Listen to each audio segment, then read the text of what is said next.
Hi everyone, it's Romina. Welcome back to my channel. For today's video, I'm going to show you how I made this beautiful plaid manicure for fall with 3 colors. So first I'm going to start with my base coat. Remember to always apply a base coat, especially if you're using pigmented colors, but always just to keep your polish longer on your nails and prevent any staining. For the base color, I'll be using this neutral shade from Mooncat. This is Sun Viper, and it's a neutral shade, but it has a little bit of a gold shimmer on it, which adds a little bit of depth to the background. And then I'll be using layer stamping with the clear Jely Stampers, polishes and stampers. So these are super reliable. They're very easy to use. So I highly recommend you get one of these colors and try it by yourself. And here I'm just doing a partial design on 2 of my nails. So I'm using 3 colors, gold, orange, and a dark red to make these little plaid designs on the corner of my nail. And then for the other ones,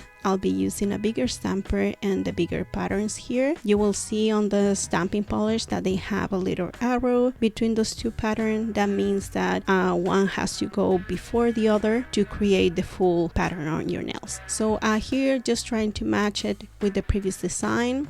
These are super easy to do, and if it doesn't line up perfectly, it adds a little bit of charm to your design. And I'll be using the same clear Jely Stamper smudge free top coat for this one, and this is a new top coat that I'm trying out, Gel Couture from Essie, and this is wonderful. It has worked perfectly for me. So let me know what you think of this design in the comments. Which colors will you combine? And thank you so much for watching. I'll see you in the next one. Bye.